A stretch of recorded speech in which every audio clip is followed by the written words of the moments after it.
गुरुजी प्रणाम। प्रणाम जी। प्रणाम जी।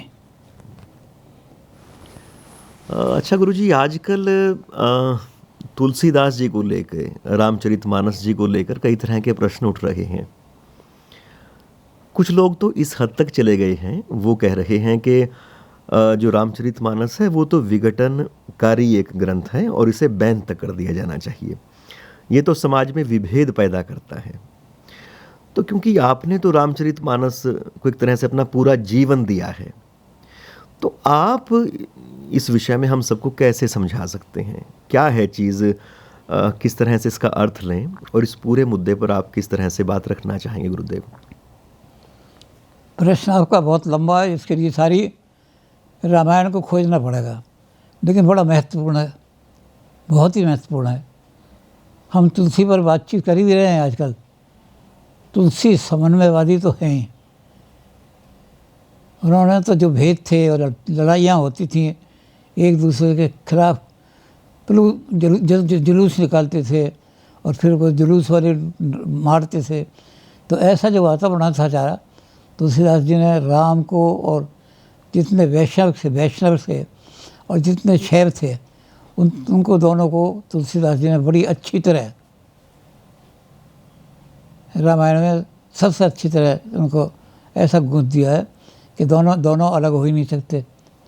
तो रामायण में उन्होंने ये कर दिया। फिर भगवान राम को उन्होंने कहा कि आपको हम भारतीय अखंडता का, सांस्कृतिक अखंडता का अग्रदूत बनाते हैं।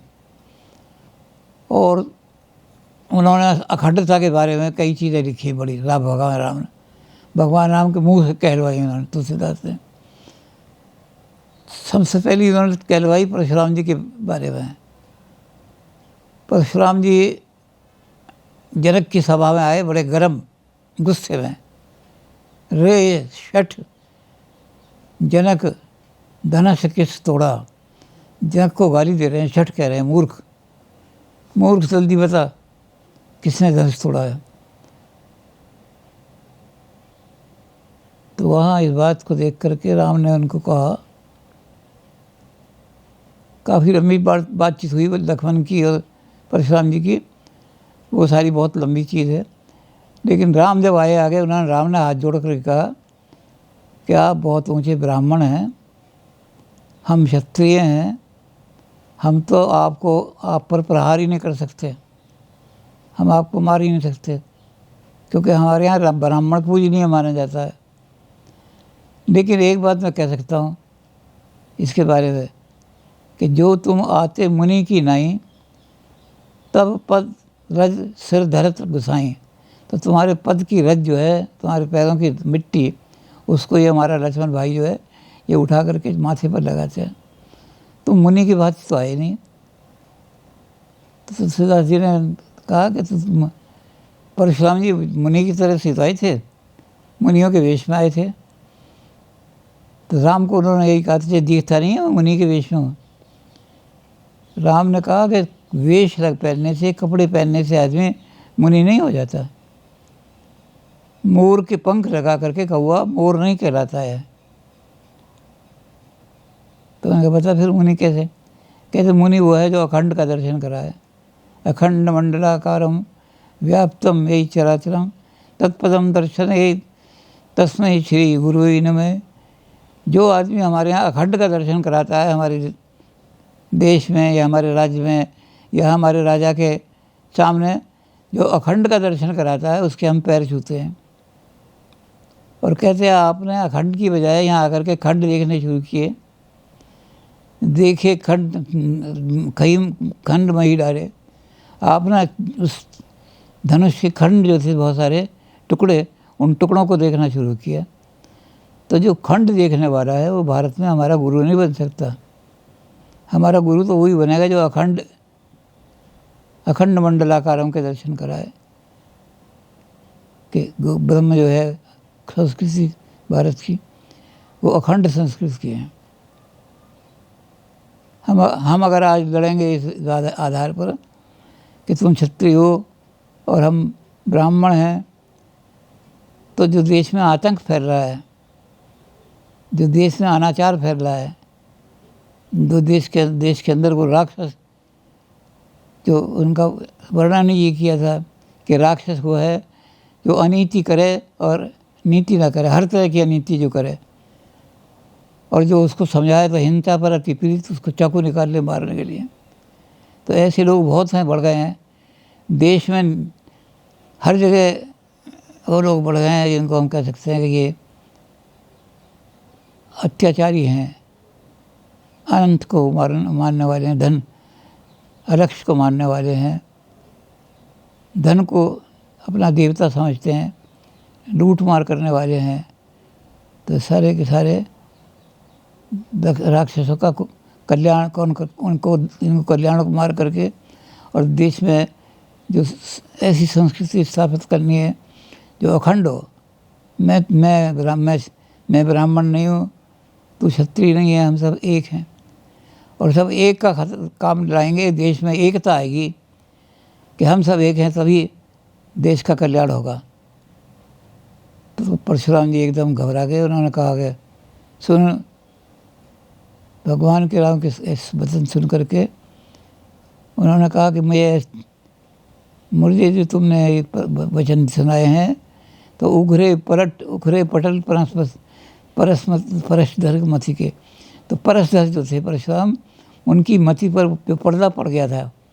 देश को बांटो, अलग अलग, कोई गुजर है, कोई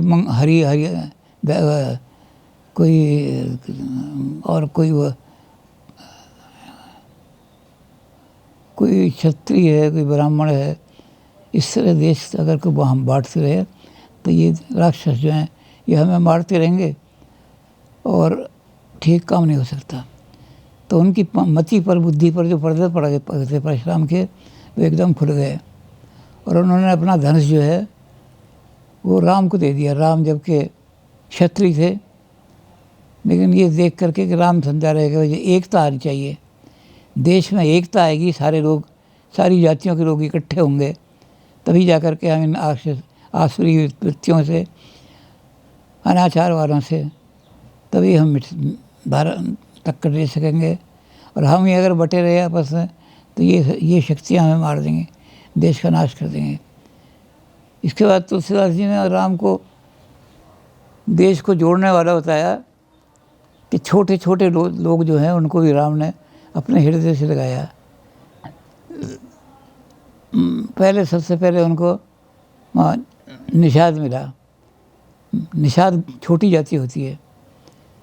निषाद ने उनके लिए क्या किया कि राम तो बैठे हैं चित्रकूट में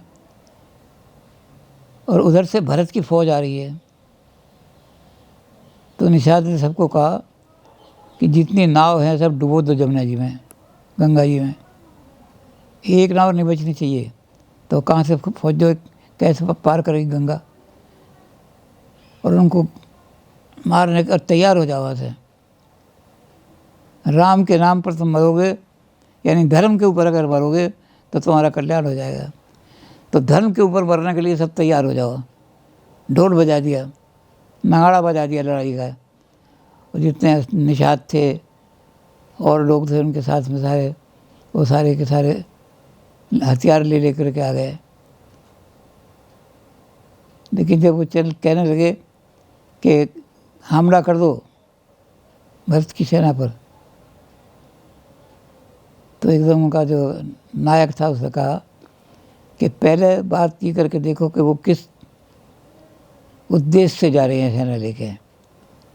अगर उनका उद्देश्य अच्छा हो कोई तो हम लड़ाई नहीं करेंगे, और अगर उद्देश्य उनका ये है कि राम को मार करके किसी तरह से बीच में जो हमारे द्वेष खड़ा हो गया है उस देश को निकाल देंगे। तो फिर उन्होंने भरत के पास आदमी भेजा। भरत ने कहा मैं तो राम को मनाने के लिए जा रहा हूँ। उन्होंने कहा इतनी बड़ी फौज क्यों ले जा रहे हो? उन्होंने कहा फौज में नहीं ले जा रहा। अयोध्या के जिस आदमी ने भी सुना कि मैं राम को मनाने जा रहा हूँ, मेरे साथ चल पड़ा। तो ये अपने आप चले, मेरे साथ नहीं गए, मैं तो इनके साथ।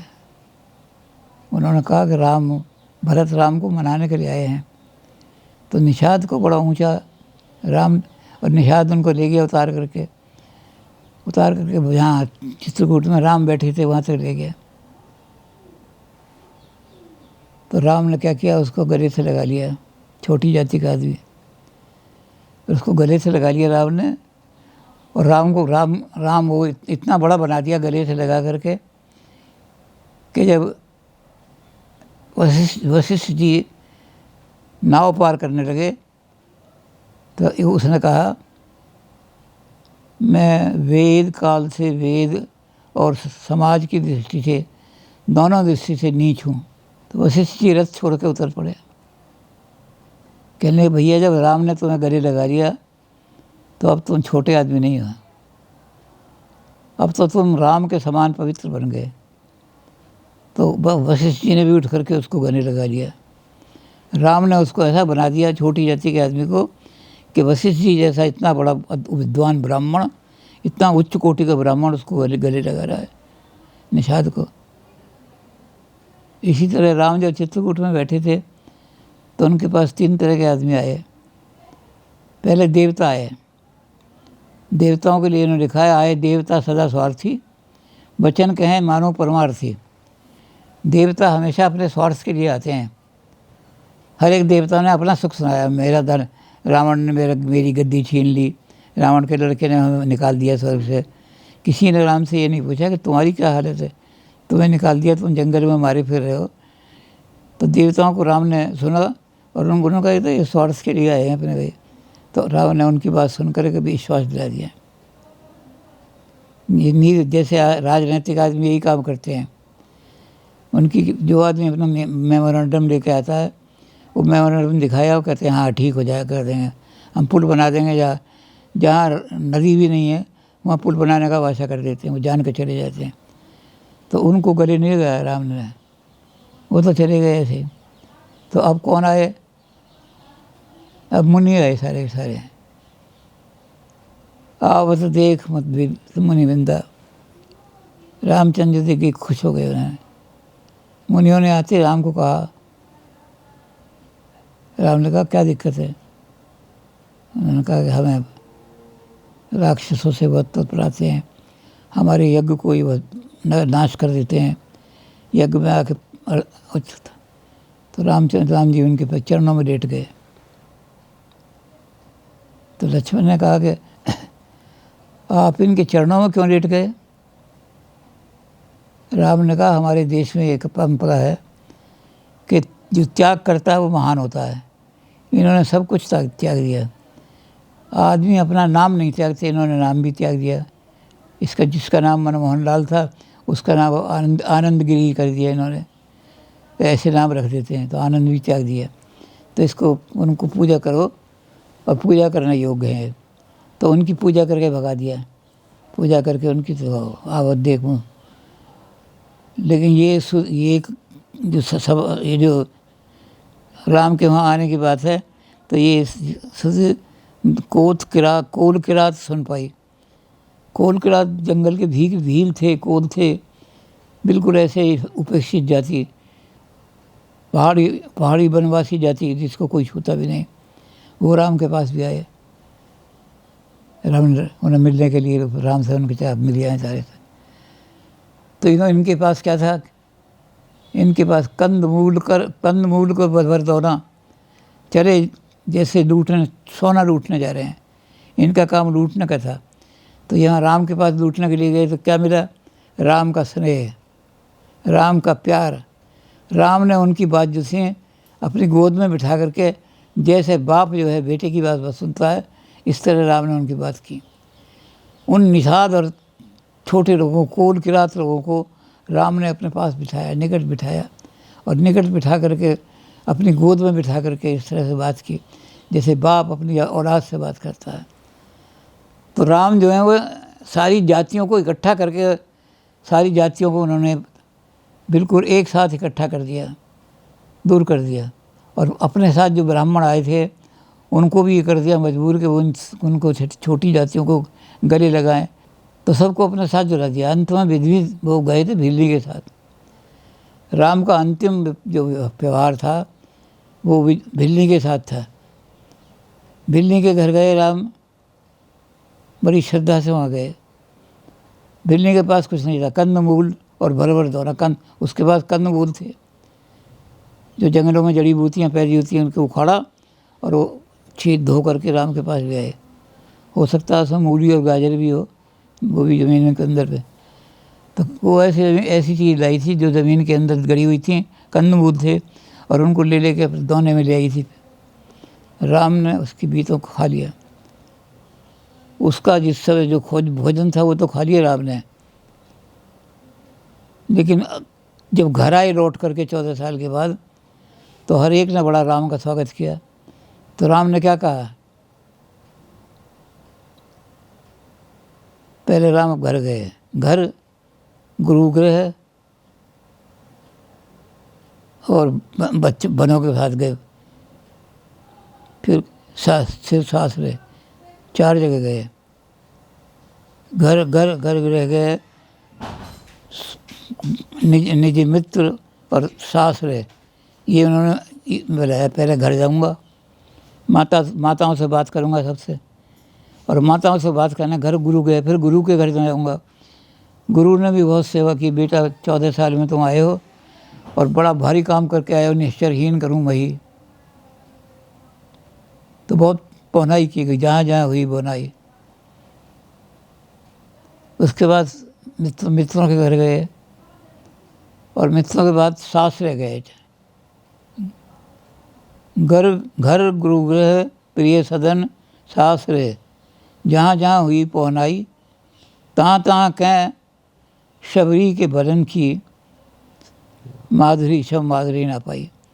हर जगह कह देते थे तुम्हारा ये तो दिखावा है सारा। शबरी के जो वो बेर थे उनमें जो आनंद था यार में, वो कितनी श्रद्धा से खिला रही है, वो तुम्हारे इस दिखावे में नहीं है। साफ राम बहुत साफ बात करते हैं। तो शबरी को इतना ऊंचा स्थान दे दिया जो भील नहीं थी। वानरों को ऊंचा बना दिया। वानरों को जिनको ऐसा वानर समझा जाता है, वानर नर नहीं है ये, उनको नर का रूप दे दिया। तो राम ने सारे देश को इकट्ठा कर लिया, सारे जितने छोटी जातियाँ थी उनको इकट्ठा करके क्या किया उन्होंने, एक समता पैदा कर दी सारे समाज में।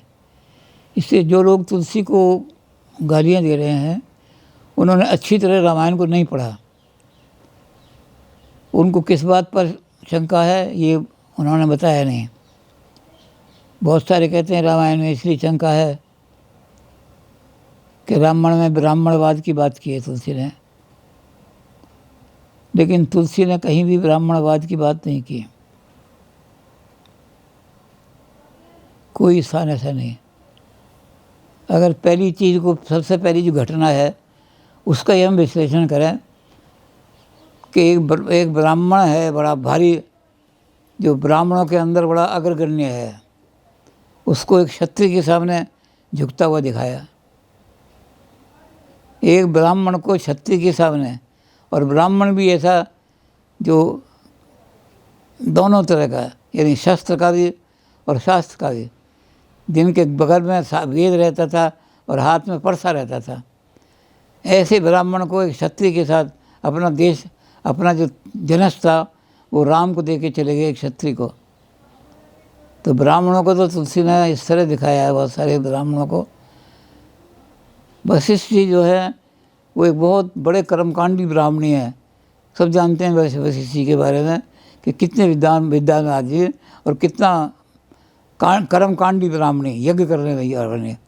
और वो नीच लोगों के, जिनको वो कह रहा है कि मैं तो ऐसा आदमी हूँ कि लोक वेद सब भांति नीचा, लोग को दुनिया की निगाहों में मुझे नीच मान, और वेद ने भी वही नीचे माना, मेरी जाति को शूद्र जाति माना, निषाद जाति को। तो ऐसे आदमी को आपने गले लगा लिया। तुलसी ने दिखाया कि एक ब्राह्मण इतना ऊंचा, लेकिन वो योग जो राम के साथ मिल गया था, उनको ऐसा दिखा दिया कि उनको भी गले लगा रहे हैं। वहाँ भी ब्राह्मण को नीचा दिखा रहे हैं राम बनोगे। ब्राह्मणवाद कहीं नहीं है तुलसीदास में। और उन्होंने मैं कहा भी है, जाति पाति कुल धर्म बड़ा ही है। मैं जाति नहीं पूछता किसी की कि तू किस जाति का है, पाति नहीं पूछता कि किस परिवार किसी संघर्ष द्वारा है, धन भी नहीं पूछता है किस आदमी तेरे पास ज़्यादा धन है तो तू आ जा मेरे दरबार में, बड़ा हो के समाज में बहुत बड़ा पद है तेरे पास, इसको ही नहीं पूछता। तो सुल्तानी वैसे कहने लगे, हे भावनी कहें रघुवीर सुनो भावनी जो मानो नाता, मानो एक भक्ति का नाता, मैं तो सिर्फ एक भक्ति का नाता मानता हूँ और मैं किसी नाथ का नहीं मानता। तो इसलिए भगवान तुलसी ने इन सब चीज़ों का निराकरण करके और समाज के अंदर एकता कायम की है, समरसता कायम की है। जी गुरु जी। तो गुरु जी, इस तरह से अगर हम देखें तो तुलसीदास जी ने तो अपने समय से कहीं आगे बढ़ के बहुत बड़े बड़े कदम उन्होंने उठाए और वो सारे काम उन्होंने किए जिससे समाज में समरसता पैदा हो सकती थी, विखंडनों को दूर किया जा सकता था और पूरे समाज का एकता कायम किया जा सकता था। तो इसलिए जो हमारे सब के सब देखने वाले हैं, हम भी उनसे ये गुजारिश करेंगे कि खंड खंड करके रामायण की चौपाइयों को आंकना वो बंद करें और जो पूरा का पूरा जो उसमें से थीम उभर के आती है, जो उसका संदेश उभर कर आता है, उसको पढ़ें। हमारे देश को बनाने में, संवारने में, उस एकता के सूत्र में पिरोने में रामचरितमानस जी का बहुत बड़ा उनका स्थान है जी। और कुछ लोग गुरुजी ये कहते हैं कि जब तुलसीदास जी थे तो उन्होंने तत्कालीन समाज के ऊपर उंगली क्यों नहीं उठाई, उनके बारे में क्यों कुछ कहा।